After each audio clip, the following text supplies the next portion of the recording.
It's Saturday night, The kids are in bed. which means we did it. We survived another week. So let's talk about it.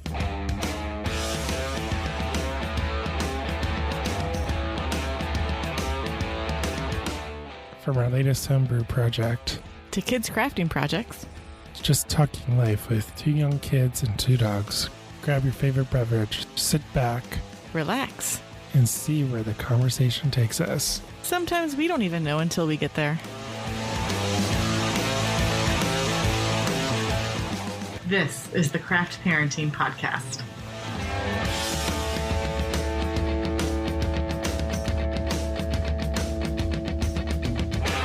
Hey everyone, welcome back to this week's episode of the Craft Parenting Podcast. Thank you so much for being here. Another week has flown by and it is once again Saturday and time to record another episode. My name is Joe Ludwig and with me is my lovely wife and co-host Caroline. How's it going, Caroline? Pretty good. We survived an outing with the kids and the whole family, and only one child had a mental breakdown, so that was good. Wait, which child had a mental breakdown? Elliot, he was very hungry. Or, as the kids say, hangry. Do the kids still say hangry? I still say hangry, but I know I am officially not kids anymore. So, Well, you turned old. I know I did turn old, and I can tell that I turned old. It's annoying.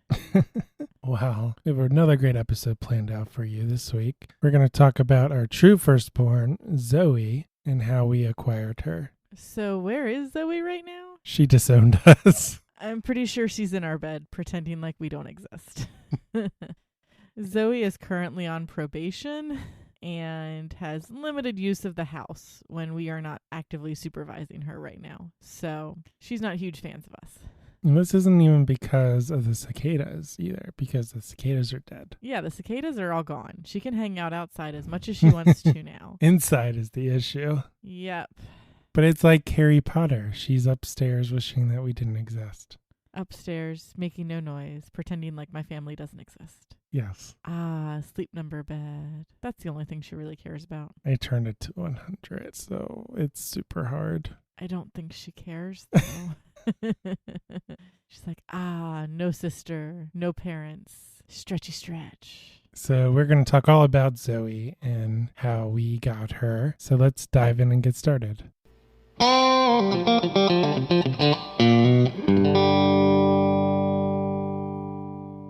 But before we get to Zoe, we're going to talk about what we did this week. So Caroline, what did we do this week? I already forgot. So Sunday was 4th of July. So Merca, yay. We went to my mom's neighborhood for our final, we can actually be here for this, but we think we might hitch a ride. Well, not really hitch a ride. We think we might sneak in next year. We watched the neighborhood parade, which was really sad this year because there were like maybe 10 kids. There weren't a whole lot of people participating in the parade, but we had the fire truck and we had an ambulance. For a very brief moment. Yeah. So typically the fire truck hangs out for a good half an hour and they'll spray water from the top of the fire truck for like a good 10 or 15 minutes. And then they'll bring out a hose and they'll spray water with the hose and they'll let kids hold the hose. It's lots of fun. Now, like they're heavily supervised when they hold the hose. They're not like, here, random 5-year-old who weighs 40 pounds when soaking wet. Hold on to this fire hose, gushing out gallons of water per second. Oh no, little Tommy got flung 20 feet up into the air. To my knowledge, that has not happened. So we watch the parade, we go down to the cul-de-sac and quickly get Lily into her swimsuit because I only had one change of clothes for her, so she couldn't like get her clothes wet.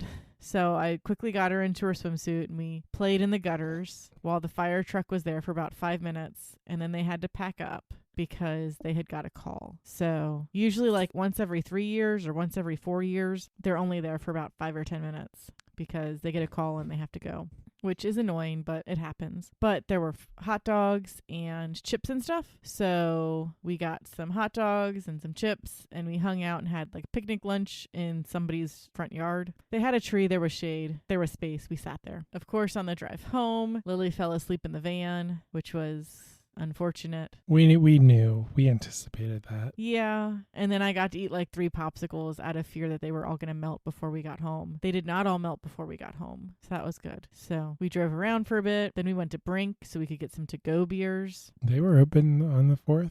Was this on the 4th? This was on the 4th. I think they were going to close early that day. Like they were going to close at 5 instead of their usual like 10 or 11. I see. Okay. And there weren't a ton of people there, but there were some people there. We are drinking one of those growlers. We are drinking one of our to-go beers. And we'll talk about that later. Yep. And then right before we got home, the kids woke up. So that was good. And so then after we got home, we had Mom and Larry over at our house for fireworks and hamburgers, which Lily was not a fan of. She wasn't a fan of the fireworks. Yeah, she was a fan of like the hamburgers and the tater tots and the mac and cheese. She enjoyed those things. But all that Larry had were like fireworks that made noise. They weren't like fireworks with big pretty lights. So next year or later this year, we'll go heavy on like the smoke bombs and the fountains, things that don't make a lot of noise but make pretty colors. We think she'll like those more. She very much was not a fan of the loud noises. She cried and she looked very upset. Yes, she was very not a fan. So we tried. And then we tried to not traumatize her. And I don't think that she was traumatized because she slept just fine, even though our house sounded like a war zone, which I think we might have briefly talked about in our last episode because we had to wait to record our last episode until after our neighborhood no longer sounded like a war zone. We had to wait a few nights so we could just chillax and calm down Clara a bit. I was actually surprised that on that Monday, the 5th of July, that we didn't get that many fireworks. Yeah, I mean, there were still fireworks, but there weren't a ton. I thought they would be going all the 3-day weekend. Yeah, I was glad that they weren't that terrible on Monday. It was like 5 or 6 fireworks, and they were kind of done. Yeah, I'm not complaining, for sure. Yeah. I mean, it was bad both Saturday and Sunday. Yeah, Clara was shaking in our bed Saturday night. Sunday night, she did better, but she was very much like in our business. Like, I feel like there were less fireworks on Sunday than Saturday. That's possible. I don't know how many people didn't get Monday off. Yeah, I don't know. So Monday was get things done around the house day. We were both off. Yes, because we were both off work. And so Mom and Larry came over to the house to help us with some projects. We did some things in the basement. We did some things up in the bathroom that they're going to be using to try to make the house a little more livable for them. I went to Target with Mom. I don't remember why exactly we left for Target in the first place, but I know it was all Mom's idea. She wanted to get a new bathroom curtain. That's right. We needed to get a new shower curtain for the guest bathroom. I don't know that we needed to, but we did. And we never used it. We've had it for like 7 years. We used to use it. It's gross. We needed a new one. No, it wasn't the original. Yes, it was. That's the only shower curtain we've ever put in that bathroom. Shower curtain liners we've changed out. Shower curtains we have not changed. So Mom wanted to get a new shower curtain. Well, Mom needed to get a new shower curtain because I told them before they moved in they should probably fix up that bathroom a little bit. But we also needed diapers for the kids. And we got a few other things while we were there too because it's Target. And then soon after I got home from Target, because we took the kids to Target with us, Larry was over and we were working on the garage. And he said, hey, it would be really sweet if we could hang your bicycles from the ceiling so we could get you guys some more room in here. And I said, well, I need to get some things at Home Depot anyway. So why don't we just go to Home Depot right now? So then I left with Larry to go to Home Depot. We picked up some hooks to hang the bikes up. I got a new hose for the backyard. I got some new lights for the sunroom and the front porch, and a smoke detector for the basement because we don't have one down there. We should probably hang that up. Yeah, they're gonna do that on like Wednesday or Thursday. And then some floating shelves for the basement so we can take some of our glassware that we want to keep but don't necessarily use and put that in the basement so we can make the curio cabinet disappear from the dining room because the curio cabinet is getting dangerous now that Lily is getting bigger. Was Monday the day that Larry caulked the bathroom? It was. I remember that You and Larry cleaned out the garage. No, because I cut the grass. Yes, you cut the grass that morning. And then I walked into the master bedroom and then I heard a noise and Larry was in the bathtub. I'm like, oh, you're here. Oh, yeah, because Larry showed up when Mom and myself were out of the house.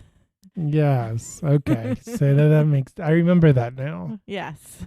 So I was cutting the grass, which Mike, that was on Monday. Yes.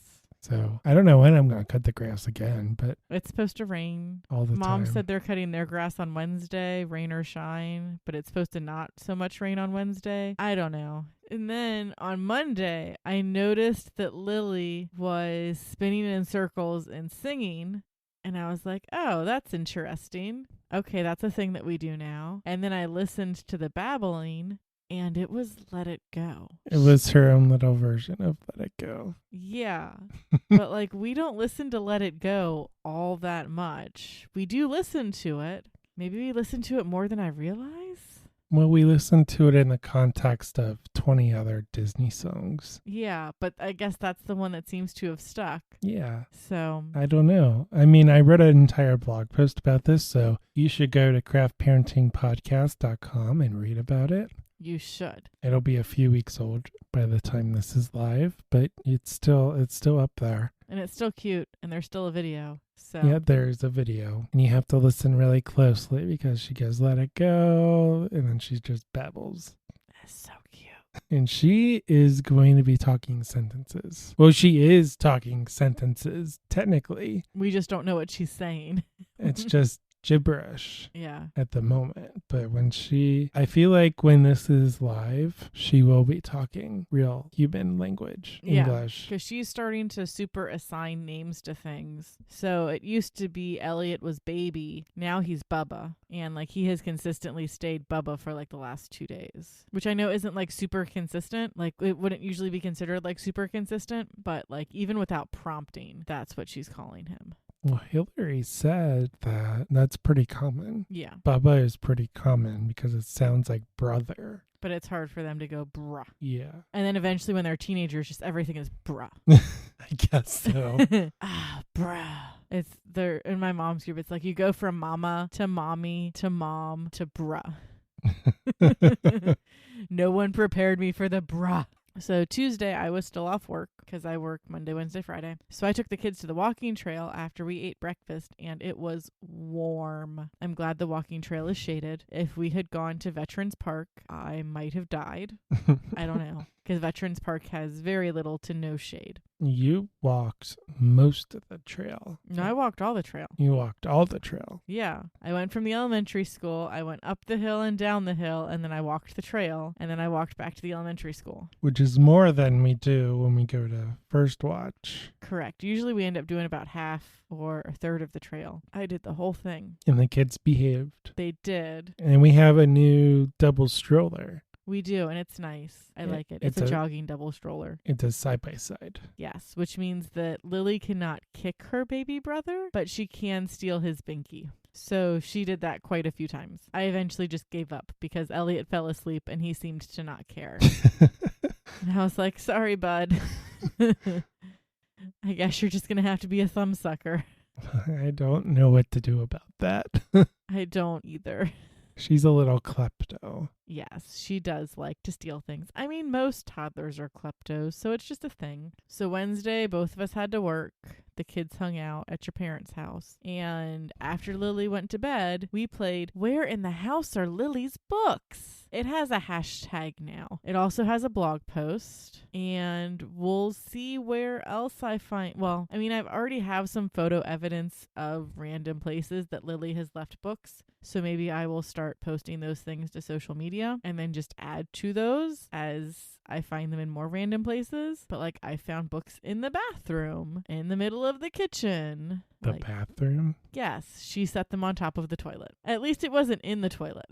When you encourage her to read while on the toilet. Hey, how else am I supposed to get her to sit there? She's reading about Felipe and what's wrong with him. Yeah, he just wanted a friend. Is that what was wrong with him? Yes. I think that's how that story ends. I've only read that one once. Felipe is Belle's horse. Yes. For those who do not know. So that's a thing now. And then Elliot has been pulling on my hair, but Wednesday it like ramped up into a whole new level. It's of like a pulling on game. my hair. Yeah. So I remember Lily pulling on my hair when she was a baby, but it was gentle tugs. It was never anything that extreme. Elliot like puts his little hands as close to my skull as he can and then just grabs a big tuft of hair and yanks. And he like grabs all of like my sensitive little baby hairs and won't let go. That's the thing. Yeah, he doesn't let go. So I just have to like kind of try to pull my head closer to his little fist and hope that he lets go until I get to a position where I can try to like work my hair out of his little fists. And once I do that, he like has 3 or 4 hairs all tangled up in his fingers because he yanked them out of my head. I love him. He is adorable, but he has like Hulk strength. It's annoying. You got some of it this morning. He does not discriminate on his hair pulling. Nope. And I'm kind of worried about what Lily is going to do or how she reacts. He has gotten her hair before. He did earlier today, and she was like, and like pulled her hair out of his hand and kind of gave him a look. So she's not happy about it. It'll be interesting to see how this progresses. In the past, she hasn't done anything to hurt him, but she definitely could if she wanted to. I could see a whack or two coming his way if he doesn't stop. I don't know how to deal with that. Nope, I don't either. Good luck to us. So on Thursday, I took the kids to Veterans Park with my mom. That's a little park on Harrison Avenue. Yeah. So they have a half-mile walking trail. Well, it's like a smidgen over a half mile. There's like 20 feet between the half-mile marker and the 0-mile marker. And there's a playground for little kids. Yes, it is a fenced-in toddler playground. Lily was one of like 4 or 5 age-appropriate children playing on the playground, and there were 5 or 6 children that were way too old to be playing on that playground also there. Like you said, they were 12, right? I think the oldest one was like 12. They were all like 6 to 12, and they were playing tag, and they were climbing up on the equipment, like super high up. One of them, whose name was also Lily, almost kicked our Lily in the face because she was going to get down from where she was and did not see that Lily was underneath her. And I was like, hey, please watch what you're doing. My age-appropriate child is trying to play on this play set. Like, what you doing? So I don't know if, like, they don't know that West Fork Park exists or West Fork Park was too full. I don't know why they were at Veterans and weren't at West Fork Park, because West Fork Park would make way more sense for those children. Yeah, but we used to have the beginning of the season meeting. Like we had like a picnic for marching band season. So that was like the welcome the new freshmen, the 8th graders and the families. And we had like a picnic. And that was like before the season started, like June. Yeah, but I mean, it's also not like these kids were super young where like they needed to be in that fenced in area, because there's a baseball field right next to that playground. Yeah. They could have been playing tag on the baseball field. My point is there used to be a bigger kid playground at Veterans Park, and they tore that down and they built the new one. Yeah. There used to be a shelter too. There's still a shelter house there. Is It's just not a very nice shelter house. Like it's a roof with picnic tables. It's not like super fancy or anything. Well, they definitely redid that entire area, because there was I think there were 2 playgrounds. Maybe there's just 1 playground. We used to play on the playground when we did the band picnic. That was before my time. Yeah, that was I would always go to Coleraine Park. I mean, that was like 2004 to 2008, which in 2021, that seems... That was forever ago. A very long time ago. But yeah, there is a track around the park. It's a nice track too. They redid the track. Yeah, there's a lot of Poke gyms there, or like Poke stops. So when No, there is a gym. There's a gym or 2 as well. Yeah. Because when Pokemon Go was a thing, like when it was first a thing, because it's still a thing, it's just not as big of a thing. When Pokemon Go first started, people would complain, oh, there's all these kids at the park. Because people would just walk the trail, because the more you move when you have the app open, you can quote unquote hatch your eggs to see what new Pokemon you're going to get. Mm-hmm. And then it was like every 20 minutes or every 15 minutes or something like that, you could spin the Pokestop to get free stuff too. So people would just walk the trail, see what Pokemon they'd run into that they could attempt to catch, hatch their eggs, and then hit up the Pokestops. And then once Poke Gyms became a thing, they'd all hang out by the gym, take it over, and then do a lap. Yeah. Well, it's a different game now, I think. But back in the day when it first came out, that's what it was like. I think there was a Pokestop. That's the one with the items, right? Yes. In like the handicap parking area. Yeah, because they at least one person that we know, but it's possible a few other people complained as well. And they got the stop moved further away from the parking lot because people would just go park in a handicap space, stay there for like 2 minutes and then leave. If they just go there to swing the Pokestop, which is not an acceptable reason to hang out in a handicap parking spot. Or they would just, hang out in the parking lot and not hang out in a parking spot. Yeah. And they would just be like parallel to blocking the handicap spot. Yeah. And this was before they had the upper level parking lot. So there was a very small handicap parking lot, a very small senior citizen parking lot, and then that were on the same level as the park. But then you had to go up a bunch of stairs or up a ramp to get from the main parking lot to the park. Now they've torn down Twin Lanterns, which was an old reception hall, and you can use that parking lot. And that's not quite on the same level as the park, but it's pretty close. So it's additional handicap / I have a stroller with 2 not so small children in it. I do not want to have to go up that ramp. Parking spots. I prefer parking the police parking lot. It does have a light, which is nice. After we hung out at the park, Mom and myself took the kids to the library, which we should totally do more often now. The plan was going to be to take Lily to the library a lot, and then COVID closed everything down. And we're like, maybe we don't go to the library. I don't know that the library completely shut down. I mean, for a while it did, obviously. Yeah, because they weren't sure what to do about materials. It's not like it just opened up like a week ago or whatever. Correct. They've been open for a while. Yeah, so after that, we hung out at home. The kids napped. And then I made banana bread and breakfast casserole for dinner because we had Brenner, which is delicious, and we should do more often. That's like your favorite. It is. Well, breakfast is delicious.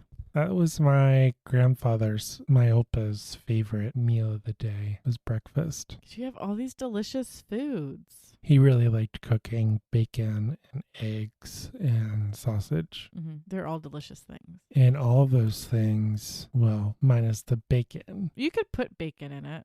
So yeah, this breakfast casserole, it's cubed bread, cooked sausage, diced tomatoes. Peppers. We put peppers in it, diced peppers, cheese, and then you do that all over again. So it's more bread, sausage, tomatoes, peppers, cheese, and then you put in your eggs with your salt, pepper, and dry mustard, which is cinnamon. I don't put cinnamon in it. Oh, I thought you did. No, that's what you put in French toast. You dump all that on top and then you bake it in the oven for forever. It does take a while. It takes longer than you think. And by you mean you. I knew it was going to take forever. I knew I would be eating at like 8:30 at night, which is about when I got to eat my breakfast casserole. Well, I suggested the breakfast casserole. You wanted to just have... I said banana bread, sausage, leftover sausage, and French toast sticks. I forgot about the leftover sausage. Yeah. So then you said, well, why don't we do breakfast casserole instead? And I said, okay, but we're missing a bunch of ingredients. So you went to the store with Lily. That was kind of a lie because we had the eggs. I could have used Lily's milk, but we didn't have the bread. Unless I was going to use like hot dog buns. Okay, so we were missing the bread. Yeah, so the bread was a crucial ingredient that we were missing. I thought we were missing more than that. Like you made it seem like we were missing milk and eggs. Well, we didn't have 2% milk. We just had whole milk. And then Lily wouldn't have had any milk. I bought a lot of eggs, though. We'll use them. Yeah. Especially now that we're going to have 4 people in the house. And at least 3 out of those 4 people will eat eggs on a semi-regular basis. So that was a yummy dinner. We still have 1 piece left of that casserole. I'll probably take it to work for breakfast tomorrow. And we still have some banana bread left. Banana bread. So Friday, after I picked up the kids, we met up at Wild Mike's, and Lily did great, except for the time where she ran out into the parking lot, and I had to yell at her and bring her back to the car. But she didn't get far from the car, so I was gonna say, you said she didn't get that far. So I parallel parked the van because their parking lot is really small. And when I pulled into the parking lot, there were these two guys talking in front of one of their cars. And I was like, maybe they're going to leave soon. But they didn't look like they were going to leave soon. So I was like, grrr. Small parking lot. Get your butt out of here. So I parallel park in the only spot that is available that's not for carry out. I don't even think they had any handicap spots available. Not that it would make a difference, but I managed to parallel park the van, which was the first time that I've ever parallel parked the van. I did really good. Go me. So with that, Lily's seat was towards the parking lot and Elliot's seat was towards the building. So I got Lily out of the van, put her next to Elliot's spot, like put her next to Elliot's door, got Elliot out of the van, and then she hung out on that side of the van. She was really good on our way into the restaurant. She held my hand and we walked into the restaurant. You met us at the door to get her into her high chair. We had dinner. She was well behaved. Like for a toddler, she was very well behaved. And then we left. And so in order to put Lily in her seat, I have to lift her up. So I needed to put Elliot in his seat first. We go over to Elliot's side of the car. I say, Lily, stay here. And I just need 2 seconds where I can put Elliot in his car seat. Like I don't even need to buckle him up or like strap him in. Like I'm just going to put him in his car seat. So he's not in my hands anymore and I don't have to worry about dropping him. And then I'm going to sit Lily on the ledge, like on the floor in the van, so she can sit here while I strap Elliot in. And of course, because Elliot is in his very lovely I'ma pull mom's hair out phase, when I start setting him into the car seat, he just takes a death grip on my hair. And so as I'm detangling him, Lily walks the side of the car and then walks around the nose. And I'm like, Lily, get back here right now. And so I've run around the car after I have gently placed Elliot in his seat. And she was like right next to the driver's side tire. So she was walking to her door and like she did not leave the parking space. So I grabbed her hand, told her, no, you have to stay with mama, drug her back around the car, set her on the floor and said, you stay here, buckled up baby brother, and then walked her to her car seat to put her in the van. But yeah, she was a brat. I mean, in her defense, this is the first time we've really gone through this exercise. It's something that we for sure have to do more often, but we haven't had a need to do more often yet because we haven't really gone anywhere. We need to get those hand magnets. We do. Hand goes here. No ifs, ands, or buts. These are magnets that our neighbor has them. You stick them on the door of your van. Yeah, and it's hand on sticker. So they can't get too far away from your vehicle. But you tell your kids to put their hand on the hand sticker so that they don't go anywhere they're not supposed to in a parking lot. Yeah. Teaches them to stay within the bubble of your vehicle. So that was fun. Oh, we got Zip Dip afterwards. Because I said, let's go get ice cream. And at Zip Dip, Lily declared that the shake that you were sharing with her was in fact hers. And no, you were not allowed to have any because mine violently hug cup of shake. She literally said, mine! Which she hadn't really done before that too much. That was a first. Yes, that was a first. She was very aggressive. She was probably really tired at that point. She probably was. Ice cream might have been a bit much, but it was nice. It was probably, 8 o'clock? 7:30? It was probably like 7:30, but she had an adventure day, so. Yes, every day at Oma's house is an adventure day. Yeah. So Saturday was D-Day for moving Mom and Larry's big things to the house. It wasn't that much, actually. It wasn't that much, though, because they've been slowly moving things over here, so we didn't really have to do anything. But I did have to take the seats out of the van so we could move their mattresses in one trip, because we can for sure fit one twin mattress in the van, but if both the captain's chairs are out, we can lay the twin beds in the back of the van and close the door because it was supposed to rain. So we wanted to make sure that everything stayed dry. So you got to leave the house before the kids woke up. The kids slept in. They did. They were tired. And they slept in until 9? Yeah, I think they both slept until about 9 or 9:30 because I think Lily was starting to wake up as you left. And then soon after Lily woke up, Elliot woke up. Yeah. Or vice versa. Yeah, so it's not like I left super early. No, it was like you didn't leave until 9 or 9:15. Yeah. And so I got the captain's chairs out of the van after I woke up. And then I hung out with the kids. And you and Larry showed back up. And we're just deciding where you were going to put things and how exactly we were going to get them out of the van. And then the sky opened up. And it was pouring down rain. So much rain. No end in sight, according to the radar. So you guys had to pull the van halfway into the garage so we could open the hatch up and manage to maneuver everything down the stairs, which Lily wanted to watch everything. And as soon as the first bed was set up, she was like, I sit here now.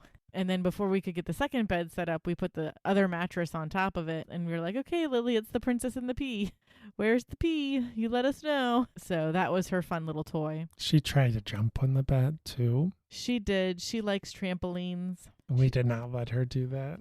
No, she's a very active child. So once everybody got situated in the basement and Larry went back on his way to finish packing up stuff at their house, Lily helped you with the blog. She was so cute. Well, she has a little Barbie laptop from the 2000s. Yes, it is from the early 2000s. It was my sister's. Yep. And my sister found it and gave it to Lily on her first birthday. Yep. And I was like, I don't really want this. And then you're like, well, we have to keep it. We can't get rid of it. So Lily has a very pretend laptop at Joe's parents' house. So she will open up her little laptop and typey type on her computer. It doesn't even make any noise, right? It doesn't make any noise. I don't even think like there's any tactile feedback on the keys. Like I think it's just a complete solid set of keys. But like there's the bumps there that you can feel. You can feel the different keys, but they don't press. So she carries that thing around and it's pretty small. It's like the size of an iPad mini. But when Jenna was a kid, she had a Barbie laptop, which was like a game learning system thing. So it took batteries. It has a really, really small screen. A really tiny screen, maybe like 2 fingers. No, it's, well, your fingers. Okay, 3 like fingers. 3 fingers. It's probably like 3x5. If even that. I don't even know if it's the size of a 3x5 index card. But since it was an actual like learn with me game system kind of thing, it has an actual working keyboard. But we have not put batteries in it, and I will not put batteries in it. Nope. But Lily will carry it around. If Joe's working on the laptop, if I'm working on the laptop, she'll pull it up and she'll want to sit on our laps or next to us with her laptop. And what does she say? She says, open peas. Yeah, because it has a button, because it latches closed, so we have to open it up for her. She loves closing it too. She does. I pulled it out because it had been sitting in the library since her birthday party, because I hadn't found a home for it yet. But she had started trying to grab our laptop. And I was like, whoa, we can't have you do this. Wait, you have a laptop downstairs. You get to play with your laptop. So she helps Joe blog now while Joe posts things to the blog. The time that I decided to put the seats back into the van so we could go out to dinner was the 10 minutes that it rained, because it had stopped raining some point before lunch. And then the 10 minutes that I was outside putting the seats back in the van was when it decided to rain, because we don't have enough room in the garage for me to maneuver the seats around while the van is in the garage. So I had to do all that outside. But Lily is officially forward facing in all of her seats now, because we put her to forward facing in the van. And that's on the doctor's recommendation, because she is really, really tall. Yeah, so she's really tall. She's probably getting really close to 3 feet. And she was 33 inches at her last checkup. Yeah, she was 33 inches at her 18-month checkup. She's tall. It's getting harder to get her in and out of her car seat without us banging her head on the roof of the van. So if we put her, since her seat's forward facing now, she can kind of get herself up into her seat and help us out a bit. So it's not all on us, and we're not going to break our backs getting her in and out of her car seat. So then we went to dinner downtown at the Moorline Lager House. It was so yummy. The Moorline Lager House always has a place in my heart, because we got the free VIP tickets to that Saturday opening party. Yeah, I don't remember who we knew that got us in there. No, we were dancing. I know we were dancing, but I don't know who got us in to dance. Greg invited us. I guess he did. He wanted to make sure that the German groups were involved. Yeah. The German community. So they invited us to dance. We had like 8 or 9 couples show up. Like 8 or 9 couples worth of dancers. Not necessarily like people were couples, but there was only enough room for 4 people, like for 4 couples to dance at a time. And that was because we had to like shove people out of the way to make room for us to dance. Oh yeah, I remember that. It was so tiny. And I was so bummed because they were carding people. And it was like, I want to say it was like February or March. It was February. Yeah. And I turned 21 in June. And I was like, really? 4 months? Come on.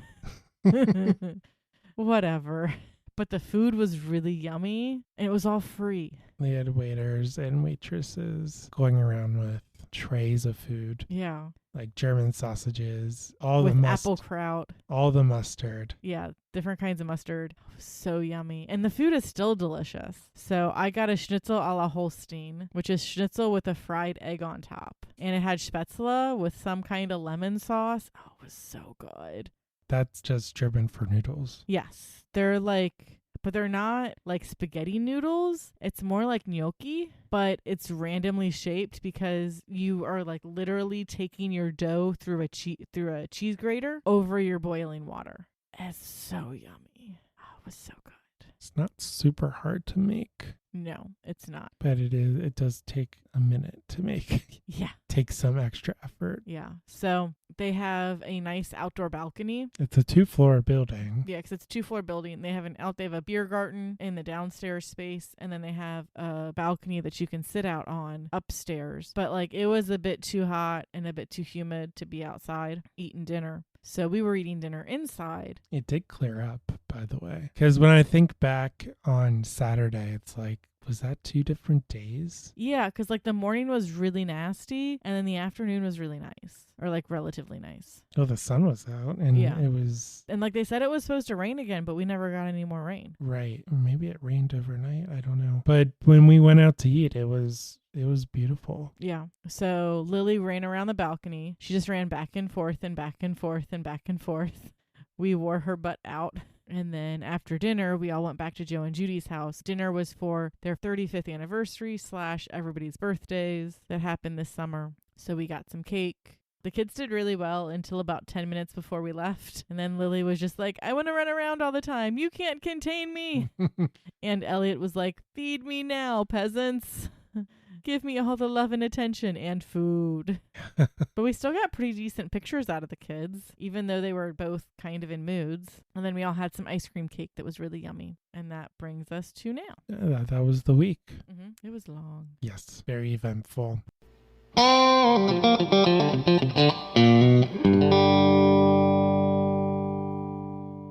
So now it is time for What's Bugging Caroline in Children's TV. Caroline, what is bugging you in children's TV? So I'm still stuck on that stupid rainbow song from Mickey Mouse Clubhouse. So the one that goes red, orange, yellow, green, blue. Don't forget there's purple too. Rainbow colors for me and you. I think I might have changed keys halfway through that. I don't know. It's been a hot second since I've listened to that song, and it's an annoying ass song. They usually are. I mean, they're earworms for a reason. So, of course, because it's an earworm, it keeps getting stuck in my head. And I keep thinking about how they could have done red, orange, yellow, green, blue, indigo, and violet too. Rainbow colors for me and you. Indigo and violet would have fit in that song better than purple. Like, seriously. If Sesame Street can do it, you can do it. I don't know what to say to that because this show is like 20 years old. I know. Oh, I just realized. I think I realized this morning when I put this shirt on, but I didn't know you'd still be wearing it. We're both wearing our Sesame Street shirts today. I thought you did that on purpose. It was one of like 3 shirts I could have grabbed. I thought you were going to change your shirt at some point. I don't know why I thought that though. I mean, there is like a thing where like couples start to dress alike. No, you did that on purpose. This is more on purpose than the UC shirt. The UC shirt happens all the time on accident. Oh, you're wearing that shirt? Oh, I'm wearing that shirt too. When did this happen?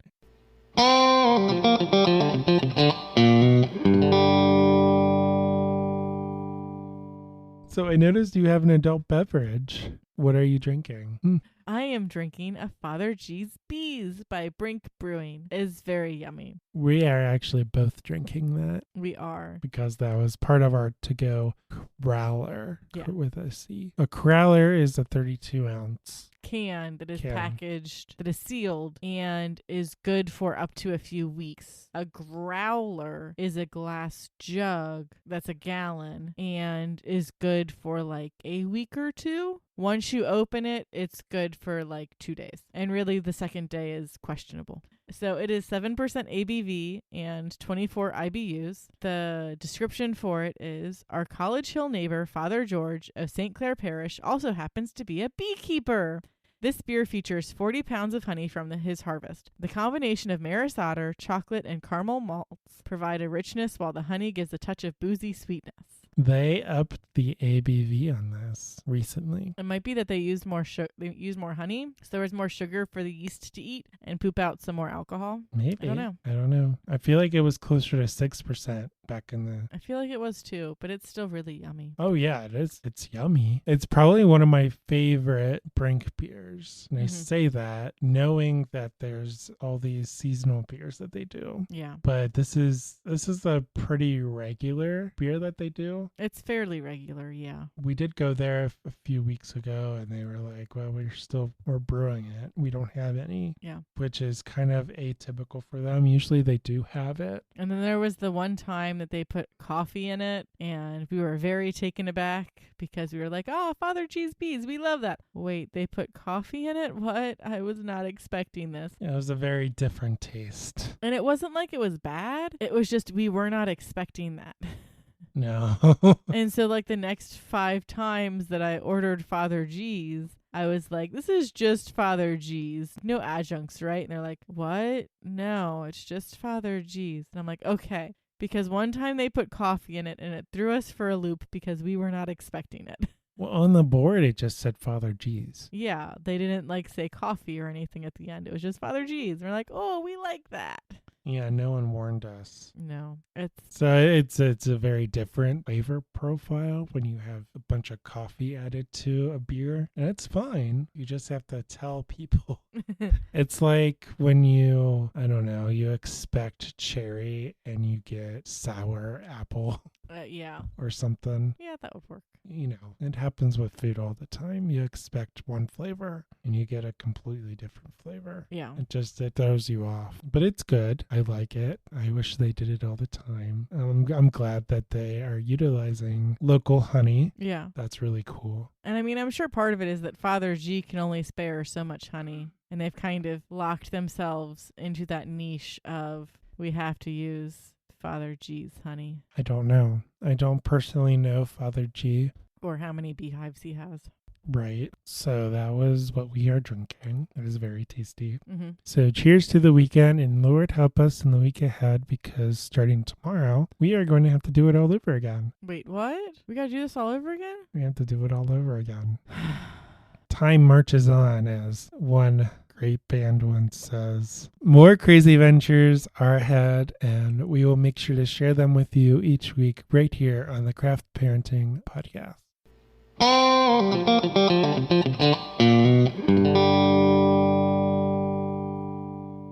You know who used to like to go hang out at breweries? Zoe. Because people would tell her how cute she was. They'd give her treats. She'd get ear rubs. She could pretend like Clara didn't exist and she was an only child again. She used to go before Clara even existed. She did. So we'll take her to like Brink's Patio or a few other places before kids. Now that we have the kids kind of win going to the breweries because it's okay to leave the dogs locked in the house for 4 hours on their own. It's generally frowned upon to do that with small children. So the kids kind of have to go where we go. We got Zoe in September. 2014. Yes, of 2014. We closed on the house at the end of July of 2014. And we were originally not planning on getting a dog until after our wedding in June of 2015. This was for a few reasons. It would give us time to settle into the house. We could potentially have the fence finished before we got a dog. We would have the ability to go wherever we wanted at practically a moment's notice for a little while, because you don't have to worry about who's going to be watching the dog while you're gone, or can you take the dog with you. And we could potentially keep my allergies in check for a few months, since I wouldn't be living with the dog. We weren't supposed to be living here. I was not supposed to be living here. And I also have a doctor's note somewhere, or had a doctor's note somewhere, that said I was not supposed to sleep in the same room as a dog. So we were like both on the same page about we're going to get a dog at some point, but let's wait until after the wedding, because then I'll be living here full time. We can get settled in a bit and then we'll get a dog. The funny thing about when we bought the house in July, Mm-hmm. that was the day that we closed on the house, July 28th, 2014, Something like that, yes. was the day that Zoe was born. It was Kismet. Yes. So we weren't going to get a dog. And then a Facebook post came across my newsfeed when we were at the Ohio Renaissance Festival. A friend of a friend had puppies and they needed homes. And the post was like... Did you discover this at the Renaissance Festival? I thought you discovered it at work. Okay, I discovered it like a day or two before the Renaissance Festival. And then I like either came across the post again or I just kept thinking about it. Either like the Facebook post or like my conversations with this woman who had the puppies was kind of like, I don't know how this happened. I have 4 dogs, 2 boys and 2 girls, and none of them are spayed and neutered, but one of them had puppies. And it's like, maybe spay and or neuter your pets if you don't want them to make puppies. This was a farm in middle of nowhere, Indiana. Yeah, they were like farm dogs, but like well-loved farm dogs. So reception at the Ohio Renaissance Festival is very spotty, but we either like looked at the dogs again or we were just talking about it a whole lot. And we both agreed that we were only looking because we can look, we can't touch. And the odds of us getting a dog were very slim. And then the universe laughed and laughed and laughed. So after we went through all the photos of the puppies and I was like, hey, are there any of these dogs that you think that you like? You pointed to the same dog that I would have pointed to, like the one that I had in my head. And we're like, oh, snap. We're going to have a problem, aren't we? Zoe, are you a problem? She's still not over there. She's not. She's still upstairs. So by the end of the night, we were messaging the woman who had the puppies, and we were figuring out what we would need to buy to have a puppy live at our house. We told virtually no one about the decision we had made and decided to keep it mostly a secret until after we picked up the dog. Because everyone would have Told us no. tried to talk us out of it. We're like, you can't say no when you have this adorable puppy in your face. So the only people that knew were the person who had driven us to and from the Renaissance Festival, and then Matt and a few of our other friends that we had like told about ahead of time. And my uncle. We called my uncle to see what dog food he recommended. I do not remember doing that, but it would not surprise me if that was a thing that we did. Unbeknownst to Joe, I was in the middle of planning a surprise birthday party for him the weekend of downtown Oktoberfest. But he did know we would be taking his sister to and from downtown Oktoberfest, and either your parents were going to pick her up from our house or she was going to spend the night at our house. Like, you knew that we were coming here after downtown Oktoberfest. We knew that we should probably wait until after downtown Oktoberfest to pick up the puppy, so we said the Sunday after downtown Oktoberfest. And since at least your sister would be entering our house, we needed to keep all of the puppy stuff hidden. So all of the puppy things were in the trunk of your car. So we could just unload them either late Saturday night or early Sunday morning to get things set up before we picked up this dog, which we had decided to call Zoe at this point. Zoe actually only had one name, right? Yes, Zoe only had one name. Clara had like 4 names, 3 or 4. What did Clara have? Kylie as a name, or was that Zoe? Kaylee, Jane, and then Clara. Okay. She at least had 3 different names. I think you have a Father's Day card somewhere that signed Jane. Whoops. And then we immediately changed her name after that. But she wasn't at our house yet, so it was fine. Matt knew that we were going to get a dog, and he was helping set up for the surprise party. So were your parents, but he was going to get to the house before your parents did, so he could make sure that all puppy stuff was appropriately hidden before your parents showed up. And by the end of the party, everyone except for our family knew we were picking up a dog the next day. Pretty much. Yeah. I was very bad about keeping this secret, but I was like, look at how adorable she is. And by the end of the night, Joe had forgiven his sister and I for running around Meyer to stall for more people to show up at his surprise party. That's a whole different story. It was hilarious. The woman with the dogs messaged us that on Sunday morning to confirm we were still on, and we verified the puppy she was going to bring. But the picture she sent us wasn't of the dog we had been calling Zoe. Uh-oh. It was a different dog, also female, because part of our criteria for a dog was we wanted it to be a girl dog. because all dogs can pee in the house potentially, but girl dogs can only pee on the floor. Boy dogs can pee on the floor and on the side of your couch, which is a lot harder to clean up than the floor. Which at the time we did not have a couch. Well, yeah. We were thinking into the future.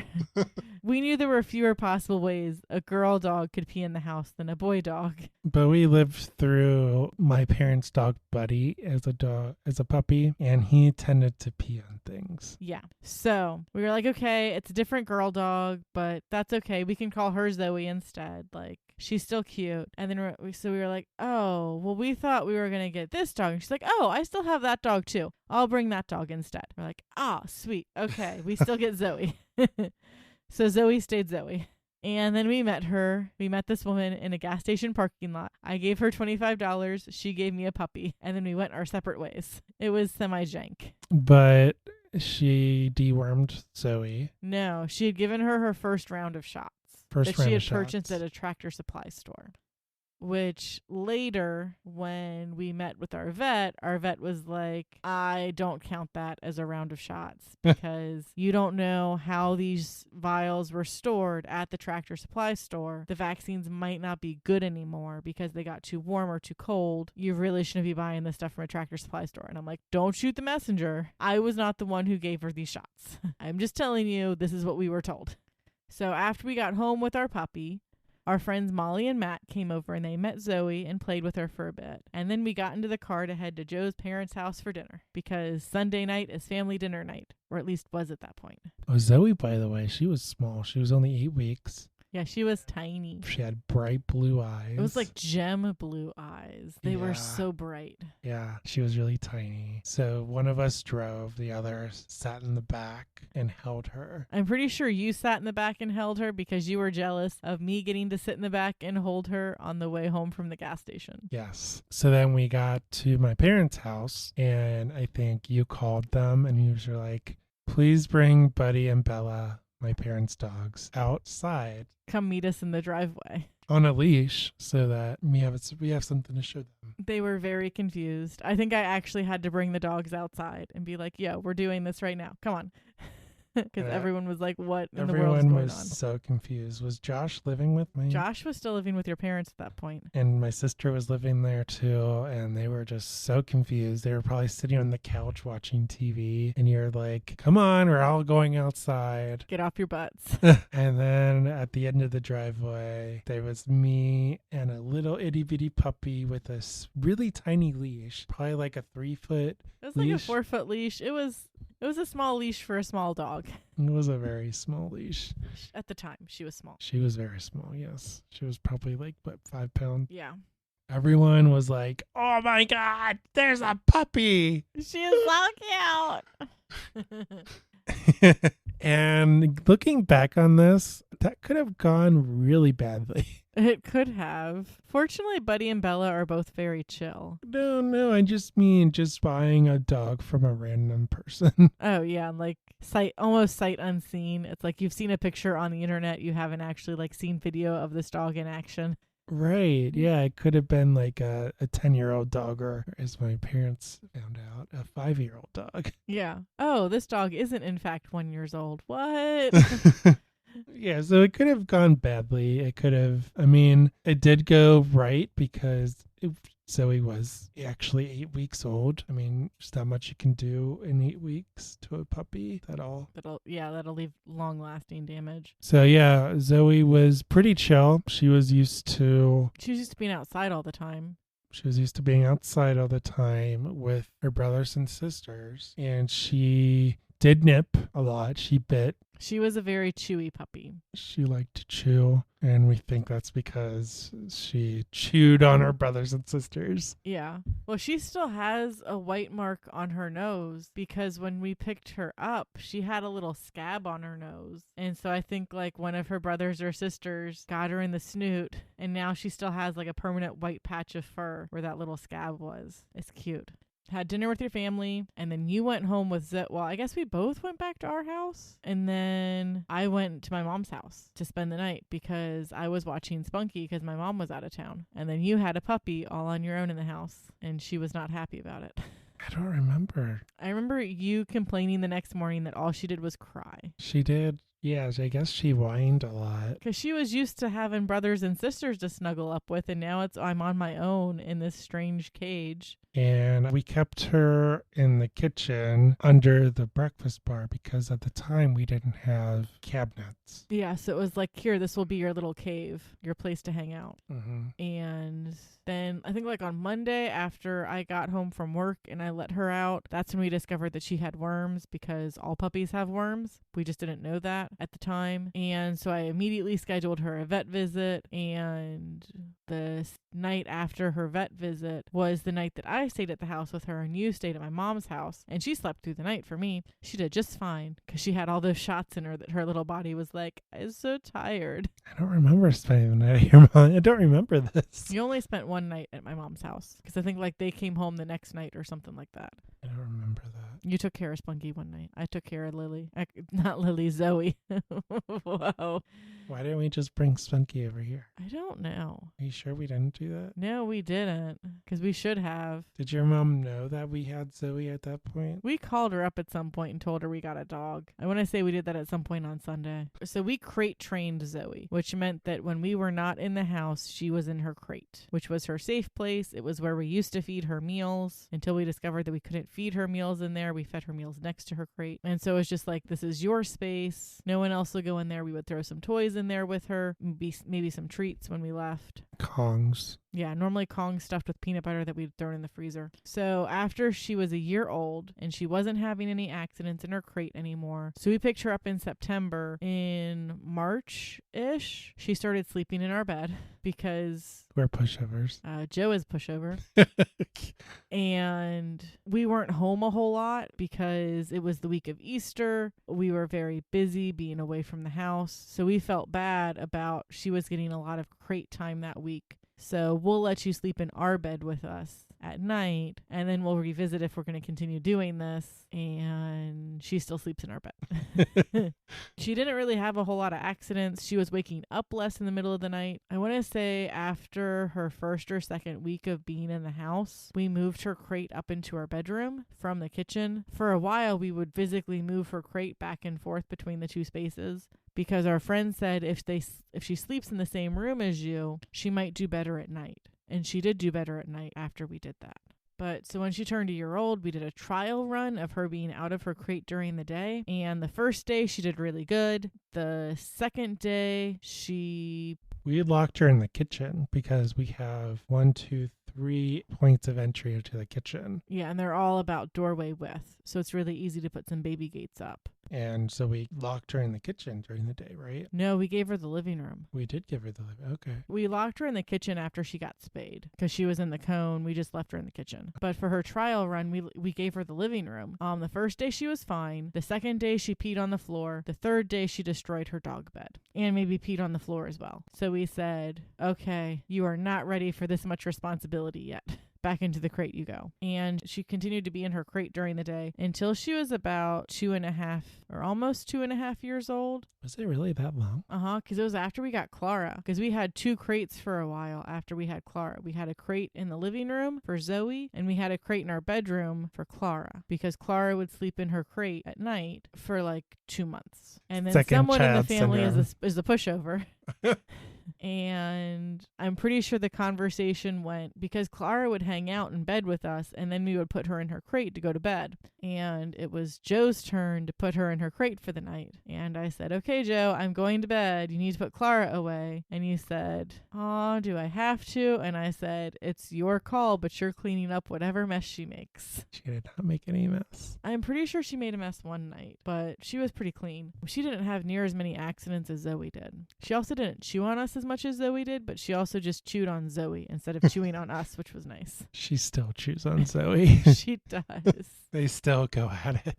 Yeah. So there was a short period of time where Zoe had free reign of the first floor and Clara was in her crate during the day, and we just closed our bedroom door so they couldn't really see each other. We'd feel bad the days that we forgot to close the bedroom door, and then like we'd find Zoe like laying in our bed while Clara's stuck in her crate. But eventually we let Clara run around the house too, and they both did fine together. Zoe we occasionally have slip-ups with, or they're Clara, but Clara makes it look like it was Zoe. I don't know. Clara's not really a chewer and doesn't really go after random things, but Zoe does. Like, she'll get this wild hair up her butt where this cardboard box that was fine being in her space for 2 weeks just has to get decimated. Don't know why. Don't know the rhyme or reason. It's just today I decided that this thing needs to die. She's 7 years old. Oh, she'll be 7 years old at the end of July. Yeah. And she still does that. Yeah, she's gotten back into her habit of reading. Quote, reading.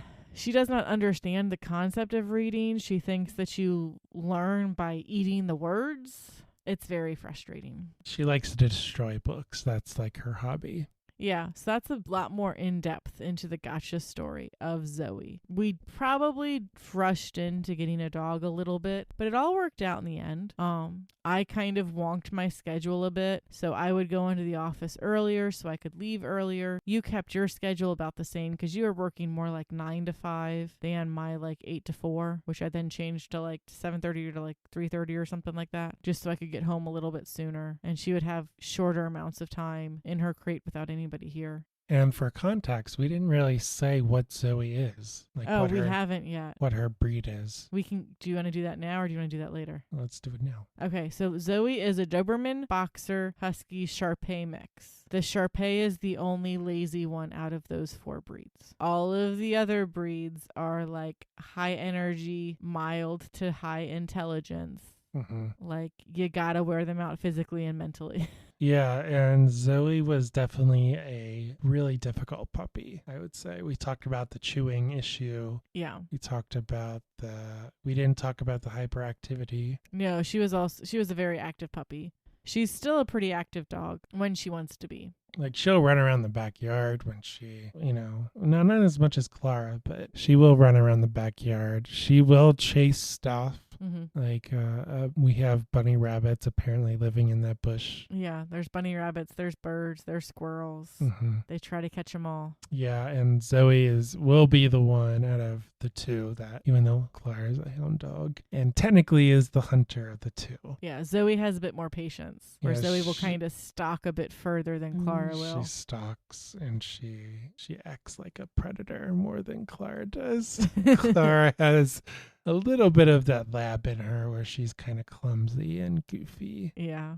Yeah, so Zoe was a difficult puppy, I would say. And I've grown up with at least 2 puppies. I mean, Buddy also liked to chew. As evidenced by the sweatshirt of yours that I still wear from time to time. Let's stop pretending. It's not mine anymore. It's yours.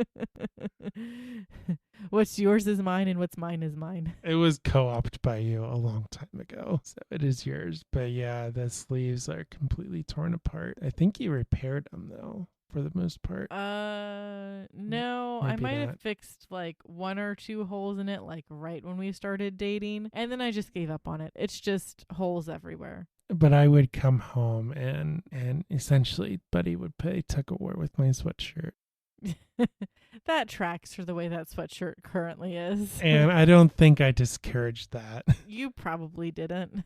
I do remember the marks on my hand for both Buddy and Zoe. I mean, they both got my fingers quite a bit. Yeah, well, and like the best thing to do is just shove a toy semi-violently into their mouth. Like, no, you chew on this. You don't chew on me. I always grabbed the tooth. Usually they have like the baby teeth. Mm-hmm. So there's like a space in between the teeth. So I shove my finger in the middle of the 2 teeth and I try to get my fingers out of the way. Well, yeah, so the different ways that you can handle that situation are as soon as you get your hand out, shove a toy in their mouth and be like, yes, chew on this, to like be like, yo, you chew on this toy, not my hand. The other thing you can do is you can take your other hand and basically pinch around their snoot, where you're grabbing their jowls, their flappy bits of their mouth, and you curl their flappy bits so they are against their teeth. because they don't want to bite themselves because that kind of hurts. So now that you've got them in a position where they are, quote, biting themselves, they're going to release so you can get your hand out. And that's kind of how you curb that behavior as well. But really the do this, not that. Here, I'm going to shove the thing that you are allowed to chew on in your mouth. That's the preferred method of training them out of that.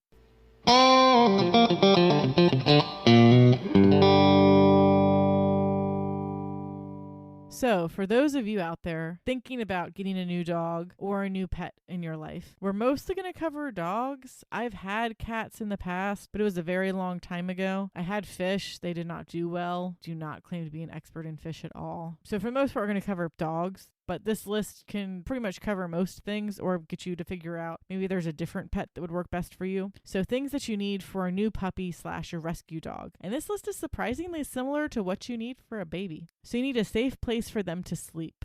Ideally, this would be a crate or some kind of enclosed space, somewhere where you know that it's very puppy-proofed. They can't chew on any wires. There aren't any toys that you want them to chew on in there. And just in general, it is a safe place for them to hang out with no supervision. You want to give them lots of things to chew on / destroy. Especially if you're dealing with a puppy, I recommend a wide variety of things. Their tastes do change as they get older, but you'll find that like Zoe was a big fan of the hard nylobones, but Clara was a big fan of the soft nylobones and stuffed animals. Zoe wasn't so much a fan of stuffed animals. She would just rip them to pieces. You want to get a good leash. We do not recommend retractable leashes. Get yourself a good fixed 6-foot leash, especially if you're dealing with a puppy. It gives you more control over the dog. If you're on a retractable leash and your dog is 10 feet away from you, it's a lot harder to rein them in. You want to get a collar that fits snug enough around their neck so it won't slip off their head, but is loose enough where you can fit 2 fingers between their neck and collar. You want tags with identifying information so you can be reunited if they get out. Ideally, you're also going to get your dog microchip. They usually do that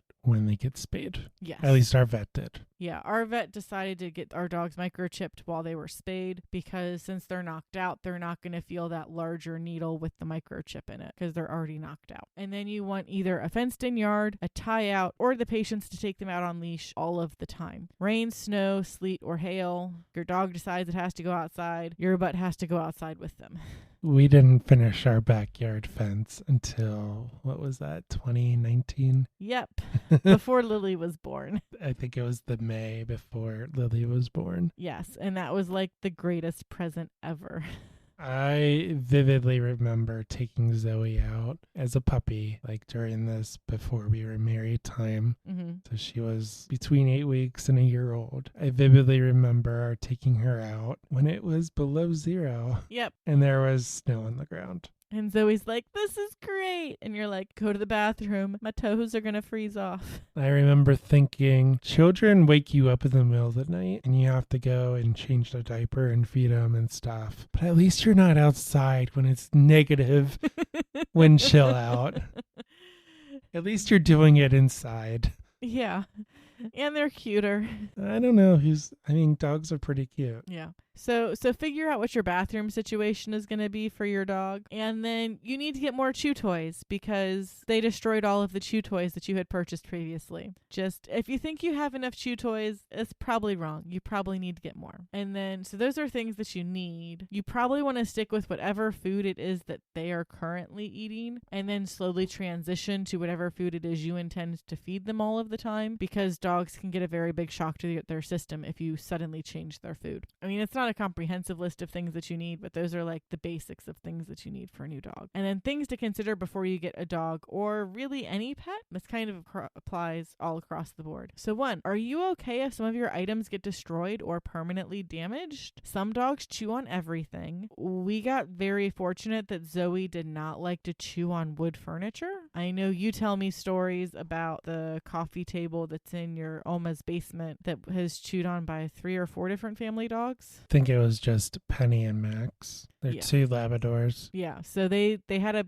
nose for wood furniture. And then for a while, there is some confusion between pillows and stuffy toys. because they're both plush and soft and fabric and full of stuffing. So you just have to be willing to say, I can replace these things. And like, are you going to have patience with that, or are you going to lose your temper? And then what kind of energy level will you be able to devote to your pet? Are you a very active person? Are you a couch potato? Are you somewhere in between? While every dog is different, dog breeds typically have the same needs as far as an activity level or destruction level is concerned. So an example that I'll use is border collies, because our friends have a lot of border collies. They are a very high energy and high intelligence dog. Technically, they're a working dog. They're meant to be on a farm working almost 24/7. Not as far as like they are physically working 24 hours a day, 7 days a week, but like when they are not sleeping, they are doing things. So not only do you have to physically wear them out by like taking them on walks, taking them on hikes, you also have to mentally wear them out. So you have to give them puzzle toys. You have to consider doing like agility training with them. Things where they're going to have to use their brain to think about what it is that they need to do. I was going to say Zoe falls into that category. She does. I don't know that she's technically a working dog. Huskies are working dogs, but... Well, regardless of what the technical terms are as far as breeds go, Zoe needs to be physically worn out and mentally worn out in order for everyone to be happy. She's smart and she's observant. It's hard to pull the wool over her eyes. So we use a puzzle toy to feed her at night. And she actually... And when we feed her. Yeah. She does not like eating out of a dog bowl anymore. If you try to feed her out of a dog bowl, she's like, what is this? Like, I mean, I'll eat this, but where's my puzzle toy? She wants to think. Yeah, so her puzzle toy, how would you describe it? So there's things she has to pick up, there's flaps she has to open, and there are containers she has to slide. Yes. So she just pushes everything around with her snoot and picks stuff up with her teeth. She's really good at it too. She is. We need to get her another one. But then I have to learn how to fill up the other one quickly. And that'll be annoying for me. I usually feed him anyway, so. Yeah, I'll get her a new puzzle toy. Another thing, are you away from home often? So are you away from your house for 12 plus hours a day? Do you go on lots of trips where you're away from your house for days at a time? If so, are you able to bring your pet with you? Do you have someone who is willing and able to watch your pet for you? Because you can't just say, oh, hey, I'm going to leave this pet in my house for the weekend while I go out. You can kind of do that with cats, but you still have, if you have an automatic feeder, but you still want somebody coming in to check up on them. The big thing is, are you just buying this pet because it's a holiday? Like, for example, oh, the kids would love to get a puppy for Christmas, or it's Easter, so I'll get you a bunny. Please don't do that. Yeah, please do not do that. Think about the long-term commitment you're going to have with this pet. So dogs typically live 10 to 17 years. It can depend on the breed. Cats can live about 10 to 17 or more years as well. Some species of birds can live for decades. So, oh, hey, it'd be really cool if we had a parrot. Well, that parrot is going to live to be 60 or 70 years old. Are you able to take care of that pet for 60 to 70 years, or have someone who will be able to take care of it after you pass away?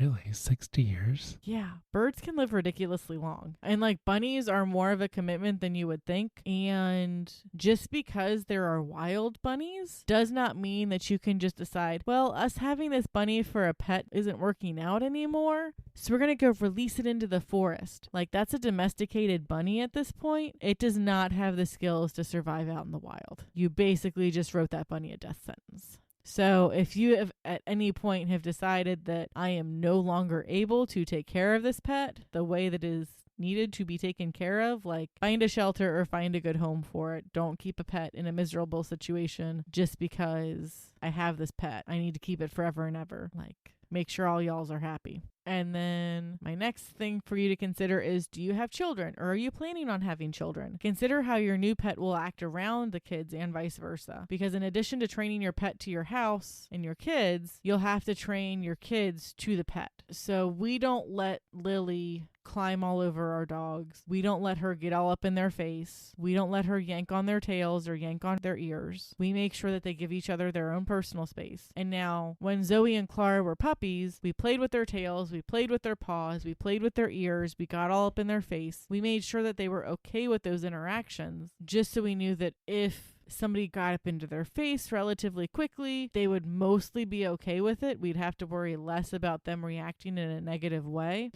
But that's still not a thing that you want to test. You want to make sure that your kids are giving your dogs personal space and vice versa. And then the big thing is find a reliable vet near your home so you're prepared to set them up with a new dog appointment soon after you bring them home. So even if you're getting a dog from a shelter and they can say, here's some of their history, here's what's up with this dog, I would still highly recommend taking that dog to a vet after you bring it home to get a second opinion on how old that dog is, the temperament of the dog, just getting a general health checkup, making sure that everything's all squared away. So your new pet is home. In this instance, we're going to talk about a dog. So you want to slowly introduce your pet to your friends and family. You don't want to just have 30 people come over to your house and be like, hey, meet this new dog, because your dog's going to freak out.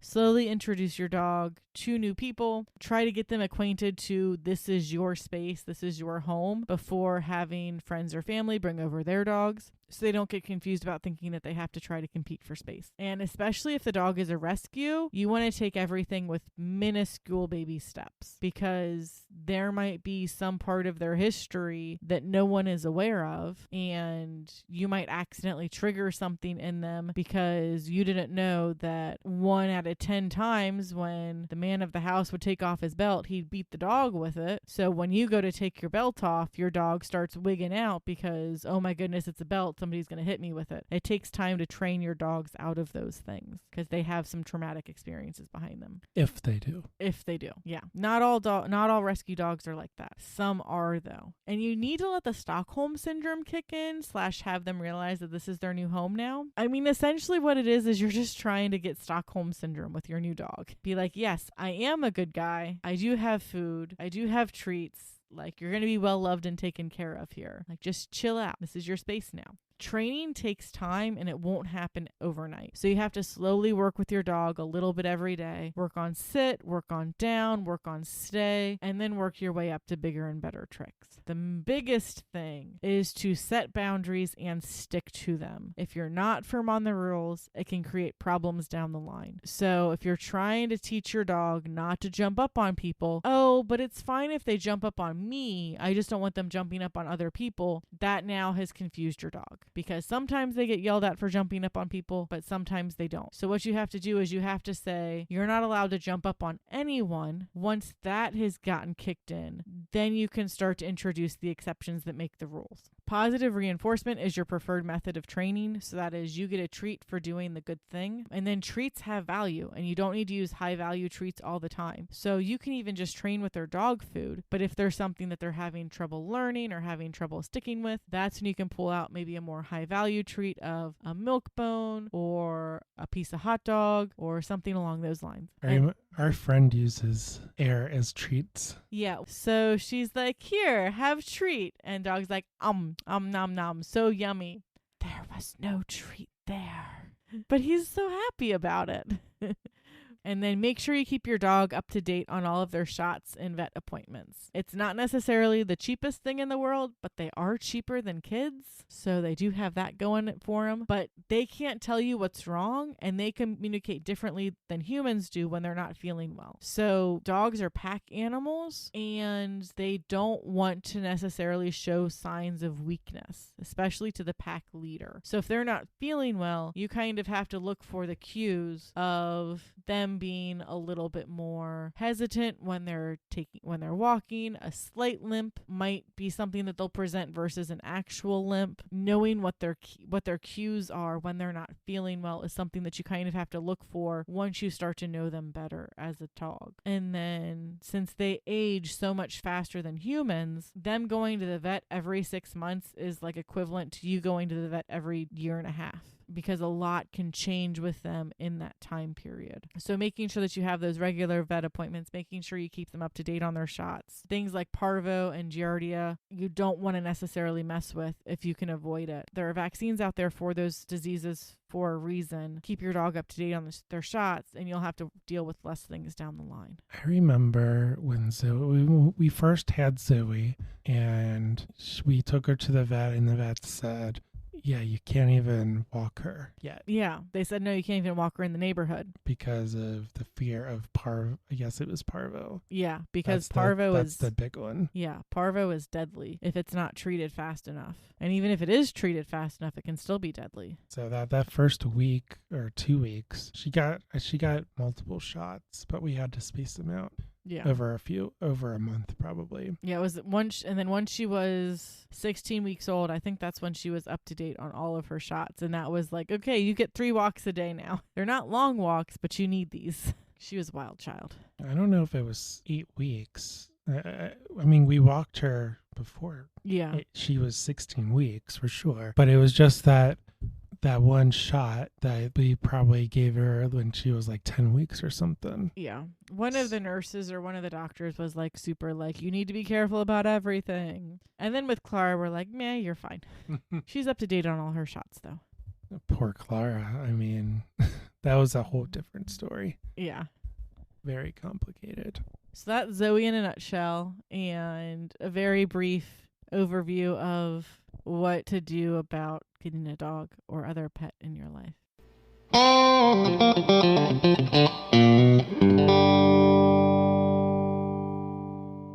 So now it is time for Joe's dad joke of the week.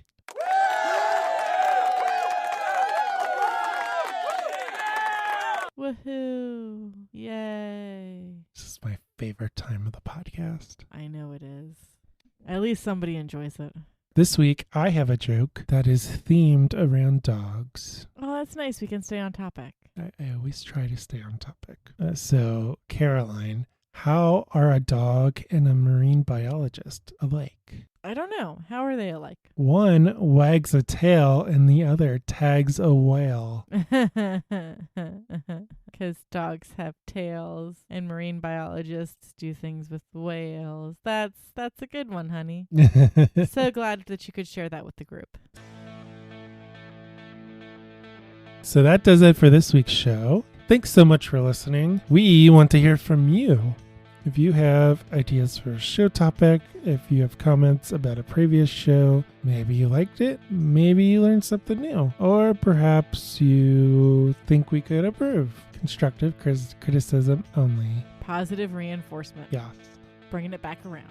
There are many ways to get in touch with us and let us know. You can send us an email at craftparentingpodcast@gmail.com. You can follow us on Facebook and Instagram at Craft Parenting Podcast to get updates on when episodes have dropped, see pictures of our adorable kids, and more. If you like what you hear, please leave us a rating and review on Apple Podcasts or your podcatcher of choice. Make sure to share the show with your friends, your family, your neighbor down the street. It really helps our show grow. You can also send us stuff to our awesome P.O. box. And all of this information is available on our beautiful website, www.craftparentingpodcast.com. So go check it out because it is awesome. Yep. We will post the show notes up there. Plus, we've been writing blog posts about some of the stuff that doesn't make it in the podcast. Or you get it like 2 or 3 weeks before the podcast drops. Because we do have a slight delay between when we record a podcast and when we drop it. Because we have 2 small children. We need that buffer if you want to keep getting a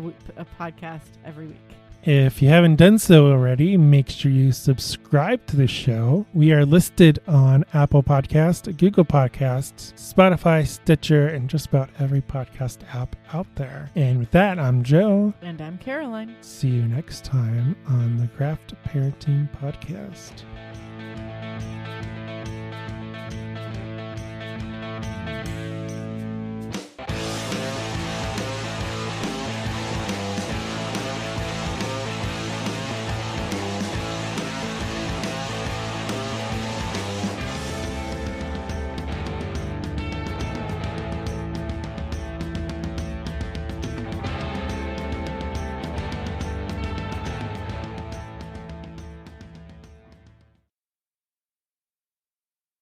I need to do that again as I'm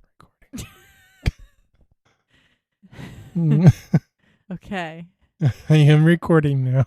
Are both of the microphones connected to the computer? They are. Is the software recording? It is. Can you hear me in your headphones? Yes, I can hear you. This is the Craft Parenting Podcast. You want me to do that again? 5, 4, 3, 2, 1. This is the Craft Parenting Podcast. We have really started digressing. Yeah, what were we talking about? We were going to move on to Biscuits. Friday. Biscuits, cookies, Bread, cake. banana bread, and how it's not really healthy bread. I am drinking